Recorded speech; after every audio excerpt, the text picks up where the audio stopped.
The General Manager's Perspective.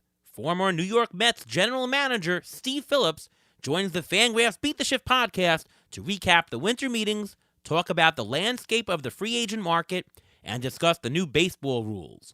All that and more with guest Steve Phillips coming up next on Beat the Shift.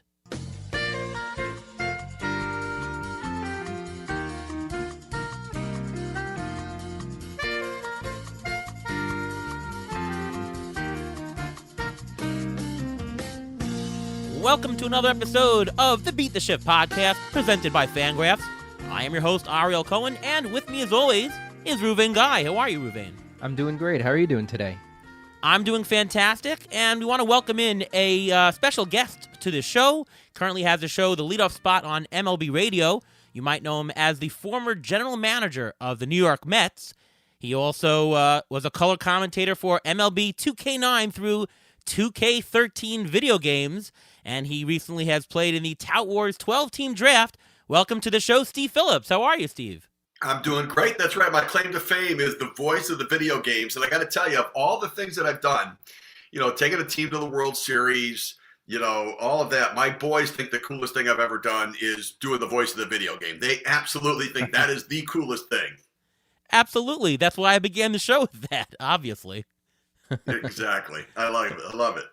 Well, thanks for joining the show, and as we do on the show, we get right into it. And, as a general manager, we wanted to get your take just on the job itself. And, you were a general manager back in the late 90s, early 2000s. How do you think that the general manager job has changed from the time that you were there till now, especially with the use of analytics? Yeah, the game's changed a lot. Yeah, it really has. I think that general managers are much more involved in the managing of the game than they've ever been. When I was general manager, I put the team together. I would give information to the manager, but I'd let him make decisions, and then I would judge him based upon the job that he did with that. Now, front offices really, I think, get much more involved in the lineup creation and the analytics departments and sharing information and almost sort of nudging managers and the decisions, getting them to lock in and making decisions before the game, which, and I've been down that road when you're, even with a general manager with an owner, once you say something to the owner, they want to hold you accountable and not understanding that it's fluid. Things change, things adjust. You have to be able to adapt on the fly. And I think a lot of managers feel locked in that way. And so I do think there's been a lot of changes. But the analytics have taken the game to a whole nother level. I was general manager, I guess, when the book Moneyball came out. And so all these years later, 20 plus years later, we're sort of looking at it and understanding it differently. And, we've got teams that still practice. Where do I find values? Where's that edge that I can get? You've got other teams that are trying to practice Moneyball even when they have money. And so it's an interesting phenomenon, but the game's still, the beauty is still there in the game. It's still that beautiful, amazing creation that we all love so much, even if sort of the way to create teams and evaluate players has changed. The beauty of the game is still there. Yeah, this is the Fangraphs podcast, and I do have to ask about stats and analytics here. When I'm looking at a very quick stat for, hey, who are the best hitters and who are the best pitchers, I'm using like WRC plus, and I'm using strikeouts minus walks for pitchers. Do you think that any of the teams out there are using a very quick metric? I know that maybe about 10 years ago, the Marlins were using ERA literally as, okay, if pitcher's good, let's just rank him by ERA, and there you go. Do you think any teams are sticking to these simple analytics, or most teams are going to the complicated array of stats? Yeah, I think that they get to a complicated array of stats, but I think that when initial conversations happen, I think like you did, they would go to weighted runs created plus or OPS plus, and they'd look at some numbers and make a quick judgment and then say, all right, let's dig in deeper on these guys, because that at least gives you a general sense. It doesn't tell you the whole story, but it tells you a little more of the story than some of the, like, I still do interviews where people ask me about guys batting average and RBIs, and I'm like, that's not really what we look at much anymore. You know that, right? But no, I do think that in at least an initial blush, and even for listeners, I think an initial blush, weighted runs created plus can tell you a lot about a player, but there's digging in that you need to do. How did he arrive there? What approach does he take? What style does he take? How's his hard hit percentage and barrel percentage? And so there's a lot of different things to be able to look at with it. But certainly I think that teams in initial conversations, may look at certain numbers before they do the deep dive. Right. So I'm looking at this offseason so far, and it's been a thrilling one so far. I mean, I don't remember seeing that many $200+ million contracts in the span of 2 weeks ever. I can tell you for a fact that never happened. With all the analytics today, I got to imagine that some of these contracts really don't lift up to snub on oh, sure, a player is really worth $40 million for 13 years. Do you think that the recent acquisitions have been more market economics, so we're talking supply and demand driven, or do you think that no, actually it's a combination of analytics and old school marketing?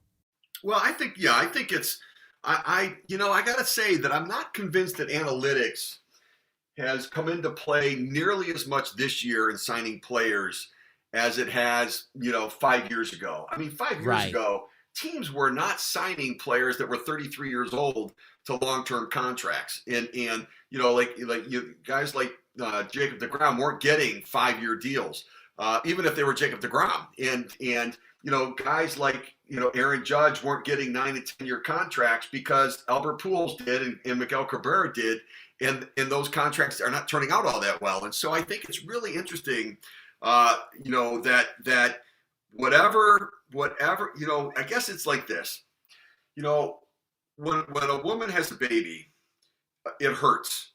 And if you ask her, do you want to have another baby? Right after she delivered the first baby, she would say no. But then, selective memory kicks in, and somewhere down the road, she's like, yeah, I'd love to have another baby. And so she forgets. It's the same thing. Like, do we forget? We forgot, for a while when the Pujols and Cabrera contracts were right in front of us, and the pain of those and how they sort of were failing on the back end, everybody's saying, we can't go down those roads. Nobody's going to do those. 30-year-olds, 31-year-olds don't get 10-year contracts anymore. Well, we have selective memory. I guess we forgot. Now we're willing to give 11, 12, and 13-year contracts to players. And some part of it, I think the justification is that we're going to lower the AAV by adding years on. That I'd really only like to do a 10-year deal with Carlos Correa for $350 million. So let me do it for 13, spread the money out a little bit more. I get free deferred money, and it lowers the AAV of the deal. Maybe that's the justification, but it's not analytically driven. It's financially driven. Well, with all these new signings and everything, the winter meetings, this is when it all started. All the major signings started when the agents meet with the players and everything like that. We've had 3 signings of shortstops of 11 years or more. Who do you think so far has been the best, the winners and the losers of the winter meetings and of the free agent signings so far? Well, I certainly, I like what the Phillies look. I'm a big Trey Turner fan, and Turner's one of those players where, the performance in 23 can expect it to be better than the performance in 22 just because of rule changes. His value has gone up. Range is going to matter more as we ban the shift. Well, he's the second fastest guy in baseball. Stolen bases matter more because the bases are bigger. We're limiting the pitchers throwing over to first base. And so a guy that's like, I think he could be a 50+ stolen base guy next year. And so I think that it's funny how just with the rule changes, players' values have changed in certain directions. A guy like Tyler Anderson, who signed a 3-year, $39 million deal with the Angels. I look at it and think, well, here's a contact pitcher, no shift anymore. He's not going to be as good next year as he was last year. He's just not. And last year was an anomaly from what we've seen in his career. Those kind of guys, contact pitchers, are, in my mind, going to be a little bit less without the shift. And so I think that there are certain players whose values have gone up. Turner's one of those guys. And I think we always say, well, speed guys don't age well.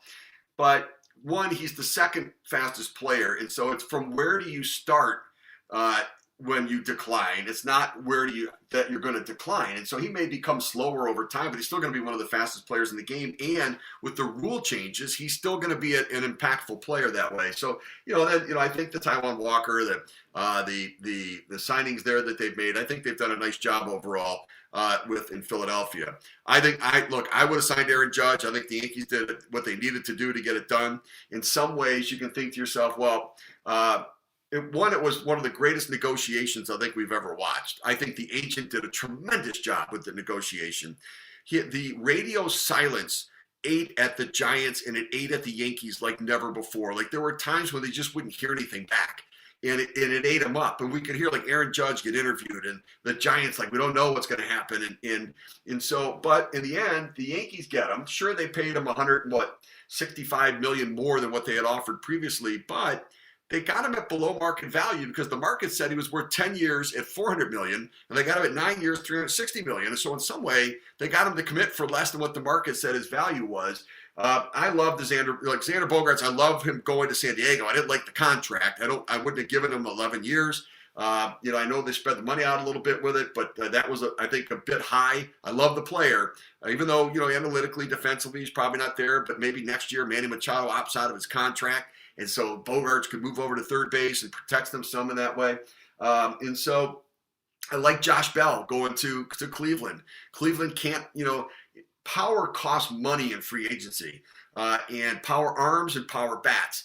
And small market teams can't tend to do it. That's why they have to develop their own power impact players. But for 2 years at $33 million for a switch hitter for a team that was ranked 29th in home runs last year. In fact, they had 127 home runs as a team. That's literally half of the 254 that the Yankees hit last year. And so they needed power. So those are some of the signings and deals that I like. I think that there's a lot of them that I thought were really good, really thoughtful. I mean, a lot of money being spent on guys. But I think that there are some that I think are worth the investment in the impact player. And then some where I think they got a little bit under the radar and got a bargain on it. So according to Fangraph's projections on an AAV per WAR basis, so comparing the money versus the value in terms of WAR, Jace Peterson, one of the best signings of the year, 475 AAV for 1.4 WAR, and number 2 on the list, Brandon Nimmo, projected WAR by Fangraphs of 5, even though it's a $20+ million AAV. That's actually one of the best AAV per WAR. At the bottom, you got more pitchers there. Taijuan Walker, Noah Syndergaard projected poorly. Of course, all the relievers. Kenley Jansen's actually projected pretty poorly on an AAV basis. Worst hitter projection, Jock Peterson, 19 million, almost 20 for only 1.8 WAR, comes up pretty lame. And I was talking with my boss the other day and talking about the Yankees and Aaron Judge. Well, one of the issues, though, with the Yankees, and I don't really see the Yankees as a tremendous winner. I think they sort of held par because to me they just spent $360 million and their team isn't any better. Yeah, no, you're not wrong. Yet, from a general manager's perspective, one of the ways you look at it is if they hadn't invested the money that they did, what was the alternative? What was the pivot for the Yankees? Because when you have one player, when you think about when the Yankees didn't win this year, when they weren't right, it's because their offense wasn't good enough. So even with Aaron Judge's 62 home runs, they needed more offense. And so if they had lost Aaron Judge, the difficulty you have in building a team is, okay, where do you pivot to? Because there's not another outfielder that's going to be like Aaron Judge. You could go get Brandon Nimmo. He's a really good player. But that's a 5 WAR. Judge was a 10 WAR. And so, okay, that's great. So now where do you go? And you think, okay, well, let me go get one of the shortstops. Well, if I do that and get an impact shortstop, that now gets in the way of the young prospects that I have that I'm building for my franchise for the future, and I block their pathway. So if I don't want to do that, then I go, okay, let me go get another pitcher. But, you might end up needing 3 different players to equal what Aaron Judge's value was to the team, and it's going to probably cost you $60 to $70 million to sign those guys. And so yes, in some ways you're right. The Yankees, you've spent all that money to stay where they were, but if they hadn't, they couldn't get close to what they were and probably couldn't get better than what they were for the same amount of money that they're going to spend. And so I think it's a really unique one. I get it. There's a certain way to look at it that where they only held par, but they staved off what I think could have been catastrophic for them. Yeah, I mean the Yankees were sort of forced to do that, and he also means a lot on an advertising basis. He's the face of the Yankees. It's tough to go out of that. One thing I do want to ask you, as we've asked our previous guest, and we deal a lot with risk here. It's not just the valuation, but it's risk. And a question comes up. The Mets had a decision, and they let Jacob deGrom go. They signed Justin Verlander. Without obviously, it's a matter of value, but just in terms of pure risk. Who do you think is the riskier player for next year? Is it DeGrom or Verlander? Oh, DeGrom by far. Yeah, I don't even think it's close. Listen, Jacob DeGrom made 26 starts combined over the last 2 years. He made 11 starts this year. And without having anything surgically addressed and corrected, and, he's had his elbow flare up 3 different times over the last several years to where his inflammation in the elbow. And, it seems, from my experience, it seems pretty clear there's something going on there structurally. And that scares me. Verlander had it fixed. He's back. In fact, I think Verlander was the least risk of DeGrom, Rodon, that entire group. I just think that he went out through 175 pitches. He's 2 years removed from Tommy John surgery. Sure, he's 40, but he did not show any real signs of decline. And so my inclination is maybe they used a 6-man rotation in some ways. Well, that's okay. I don't mind adding depth to pitching. That's one of the things that we've learned is the depth of starting pitching is critical. The Astros had all fresh arms at the end of the year. And I think from the Mets perspective, they need to do that too. When you think about Scherzer and Verlander and Carlos Carrasco at 36, and Kota Senga, who's only pitched once a week in Japan. Ideally, they really could use a 6-man rotation to sort of piece that staff together moving forward. So I think Verlander was the least risk of the starting pitchers that were the key front end of the rotation guys. And speaking of all those Mets signings, Steve Cohen seems to have plenty of money to keep doing this, and there's no reason why he wouldn't because he can. But will there be any repercussions from the Mets going over the quote-unquote Steve Cohen tax? And is it good for the players, baseball in general? Well, I think the repercussion is, owners are going to be mad about it. But, there is a penalty that comes, and now he's paying 90 cents on the dollar for every dollar spent. Over $300 million. So one of the things to consider is what if they want to do an extension with Pete Alonso? So Alonso's going to make, let's say he's going to make $15 million this year for just the sake of discussion. But when it comes to an extension, his AAV might be $30 million. And so, if that's the case, then they're going to be spending money on money they're not even spending. They're going to be taxed on money they're not even spending this year because the AAV is going to be twice as much as his salary is going to be this season. So that's a repercussion is that they're way out there and it's 90 cents on the dollar. So, it's $1.90 for every deal. So, $10 million is $19 million over on the AAV. So it's not insignificant, but look, I think it's good for baseball. I always thought George Steinbrenner was good for baseball. I thought that small market teams should be grateful for the Yankees and George Steinbrenner, and I feel that way about the Mets, is that one, we need a villain in the game, and so if that's who that's going to be, we'll let it be them. But what happens is, and it showed this all the time, whenever the Yankees would go into town in small markets, the fans would come out and watch them. The home team that was the ones that didn't like the Yankees, their fan bases, they would come out and watch the Yankees. The team would generate more revenues. They'd have more money to be able to spend on players. They'd get more in salary and luxury tax and in revenue sharing because of the money that they're bringing in from the luxury tax. And so, I think the game's better when you've got teams spending money. I think the game's better when the large markets are healthy. And so I think it's really good for baseball, even if some of the small markets are going to complain, and even if it does create, a sense of disparity. What we've seen is, when's the last time we had back-to-back World Series champions? I mean, not since, 99, 2000 with the Yankees. And so it's been a long time. And so money by itself does not guarantee a championship. And with all the spending this year, what do you think either Juan Soto or Shohei Ohtani will get on the open market if they make it to the open market? What kind of contracts are they going to get? They can get over $5.5 million. Are they going to break that mark? Are they going to get more than Mike Trout has gotten in the past? Well, I think Ohtani's got a chance to, $45 million a year. Maybe it'll be $50 million a year. I do. I think the Dodgers seem to be resetting this year and not going over the luxury tax threshold, the competitive balance tax threshold. so that maybe they get in on Ohtani next year and that they can be the team that spends and gets him. And if they go over next year, they're a first-time offender. So I think Ohtani's going to get the big payday. I worry that Juan Soto is going to regret that he turned down $440 million. He was not the same player this year.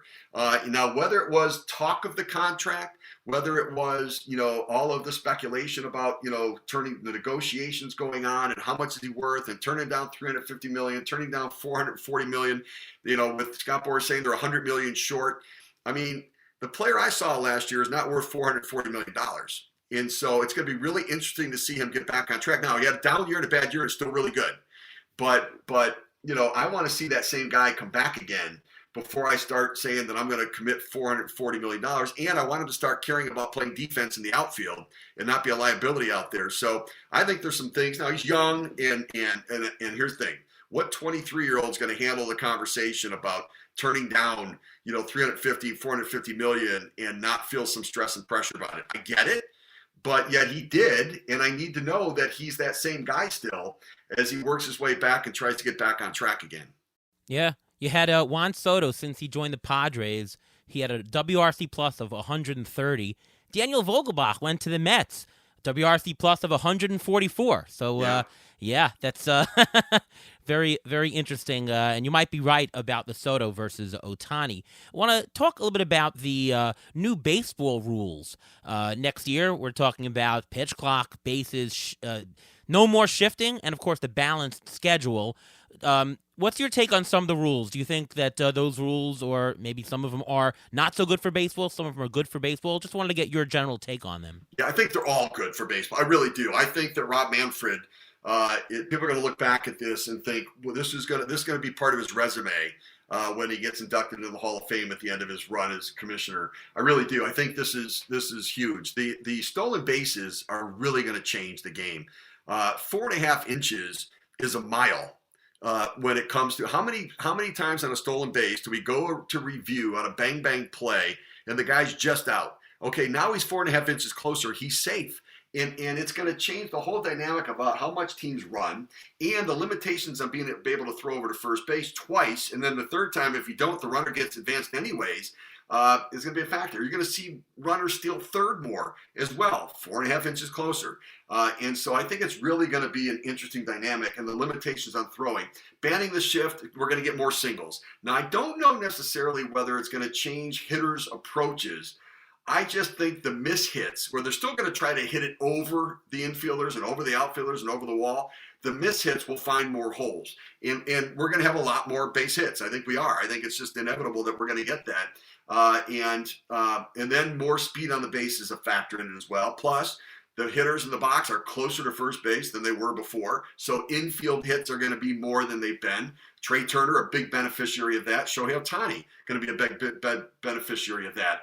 And then, the other thing is the pitch timer is going to be really, really something to watch, because I think we're going to have a lot of energy early in the season about it when it gets enforced. So Kenley Jansen, Kenley Jansen going to the Boston Red Sox on a 2-year deal. Kenley Jansen is the third slowest pitcher in tempo and with nobody on base, and he's the slowest with runners on base by about 10 seconds and 11 seconds. And so the difficulty is, you understand, for a veteran pitcher, what he does with that extra time is he recovers from the pitch he threw, and he musters up the energy for the next pitch. When you're going to make those guys throw it more quickly, you're going to have more misfires. You're going to have guys missing spots more. They're going to get to fatigue more quickly. It is going to change the dynamic of innings and mistakes that pitchers make. And some guys aren't going to be able to do it. Now, for Kenley Jansen, it's interesting. Runners are either going to steal on him because he can't hold a runner. I mean, you look at the stolen bases against him. I think it's like 95% success rate. And then if he doesn't, well, then, he's so slow that they're going to advance the runners anyways at some point by adding their balls to the hitters and everything else. And so I think that's going to be interesting. Noah Syndergaard, check out his stolen. He's had seasons where he's had 41 stolen bases against him and 3 caught stealing. Now, supposedly when he was with the Phillies, they found out something about what he was tipping and everything else with tipping base runners off. But that is, the Dodgers signing him is going to be really interesting, because they're great at fixing guys, but they're going to have to not only fix his pitch arsenal, pitch his velocity, but also holding base runners. And so I think the rule changes are really going to make the game interesting. And do you think the rule changes are going to make pitchers change their repertoire and try to focus more on strikeouts or pitch more inside or outside? Or may we even see an alternate shift maybe in the outfield and have outfielders move to left field or right field, or move them around more? Yeah, interesting. So we asked managers that question at the winter meetings, and they all sort of chuckled, saying, well, we're all thinking about these different things. And so could you see a two-man outfield with one of the outfielders move to the rover position? I think you can. And, trust me, the Tampa Bay Rays are going to try it at some point for sure.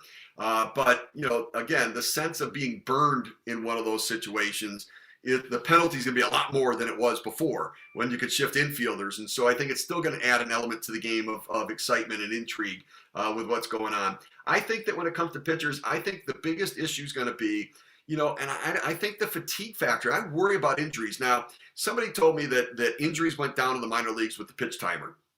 I watch minor league games. I'll tell you what, it's great. It's a much better product to watch because there's less downtime between the action, which is what they're doing this for. But when you got these veteran guys who are 40 years old, who have thrown thousands of pitches in their career, you think Max Scherzer's going to like it when Angel Hernandez calls time, said you missed the timer, and we're going to put a ball on the count for the hitter? I mean, they're going to go nuts over some of this. And so, which again, it's going to be interesting to watch. It's going to be great for us to talk about. But, I do hope that this is gentler than what I anticipate it's going to be.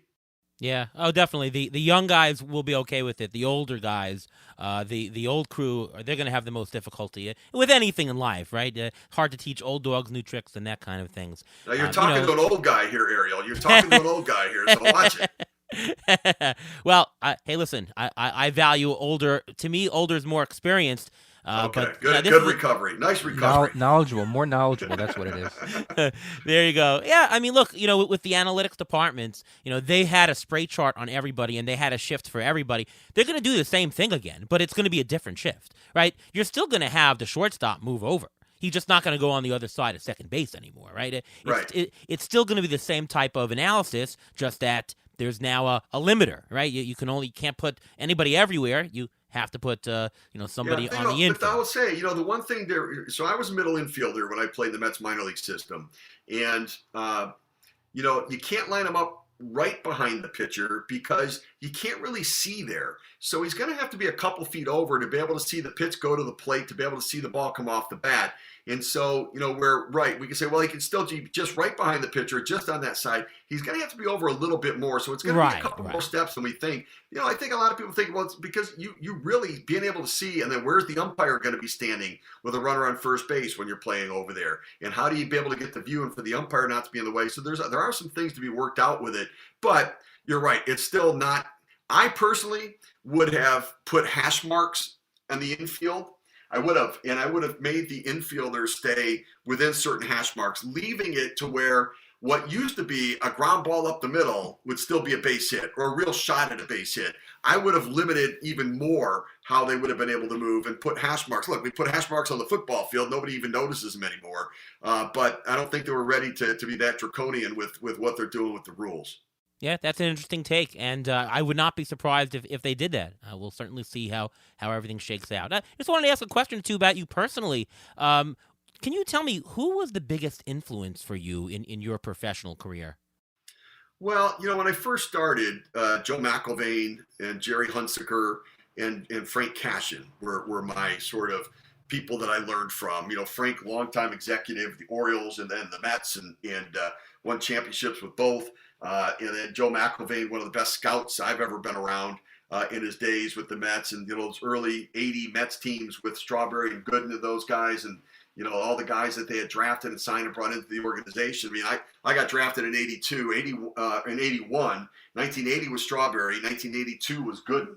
Now, obviously, '81 was a lesser year because I got drafted that year, but they they went on that great run, and Joe McIlvaine, one of the great scouts, and then Jerry Hunsaker. An underrated executive in baseball, came in with the Mets, was the farm director, then the assistant general manager when Joe left to go to San Diego. And then Jerry got, the Houston Astros job, did a great job building that team. They won the championship the year after he was there, but left. But was a very good executive. Then went to the Rays as well. So those guys certainly. Billy Bean's always been a buddy. I played in the minor leagues with him and had an impact there. Being around. You feel like you learn from everybody. Al Jackson, longtime Met player, and he was my manager in rookie ball in the Appalachian League. And we were horrible. Our team, we lost our last 18 games, and we would have kept losing. The season just ended. But he was a pitching coordinator, a pitching coach for us, and just one of the great knowledgeable guys about pitching. Dave Wallace, one of my assistants, a brilliant guy. Omar Minaya, one of my assistants. And here's the thing. You don't just learn in baseball from the people above you. You learn in baseball from the people around you. And so like Omar Minaya as an assistant was great. He was my ideas guy, where he'd start throwing out ideas, throw it against the wall, see what would stick. And Omar would make a suggestion, and I'd go, no, I don't think so. Then he'd make the same suggestion the next day, and I'd go, no, I don't think so. Then he'd make it again the next day, and I'd go, no, I don't think so. And then the next day, I'd make the same suggestion to him, and he goes, oh, really? I wish I had thought about that. Because he sort of got me warmed in, because general managers tend to say no at first because it's safer, it gives you time to digest and to evaluate and all of that. And then you learn from other general managers like John Schuerholz. I mean, John Schuerholz did it for so long.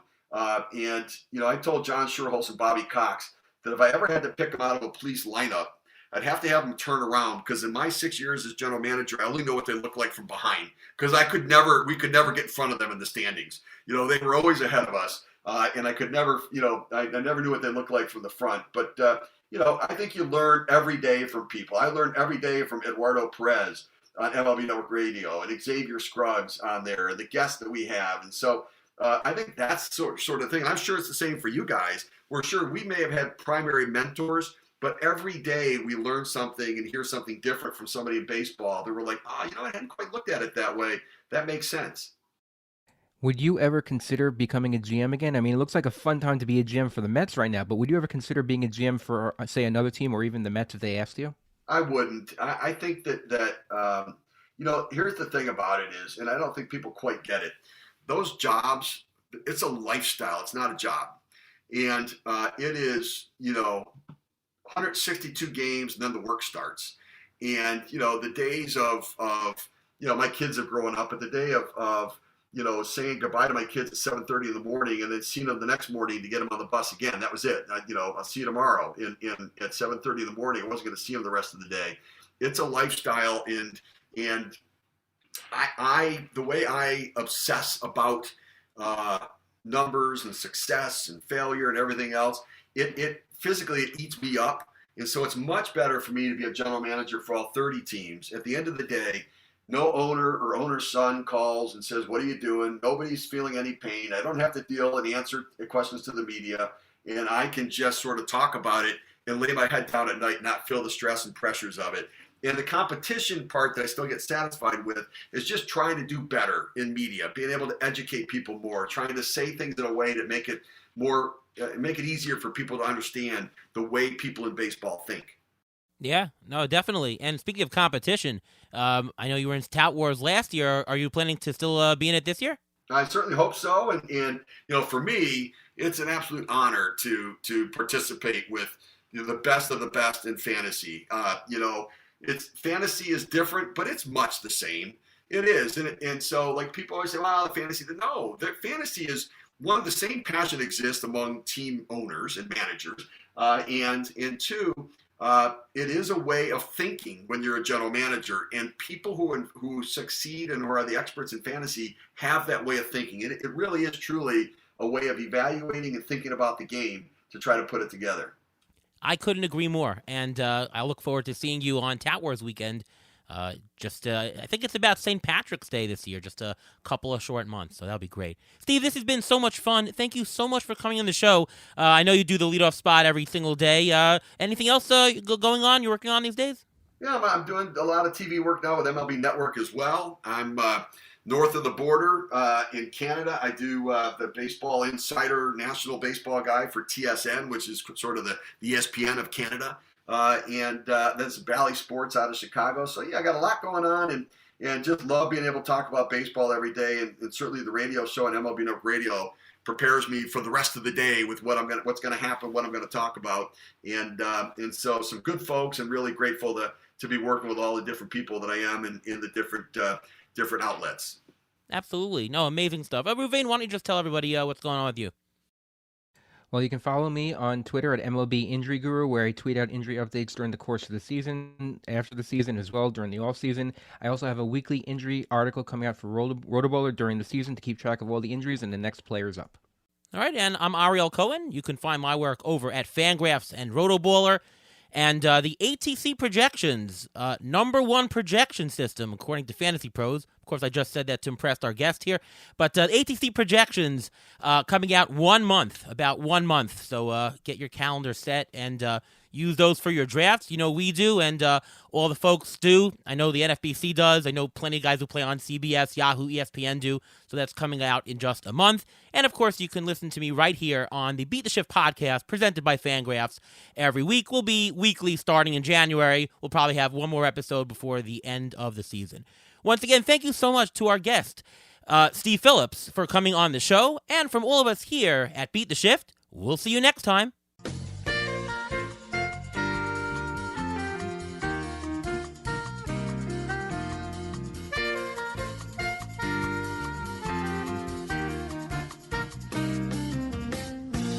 Thanks for listening to the Beat the Shift podcast presented by Fangraphs. Follow us on Twitter at beat_shift_pod.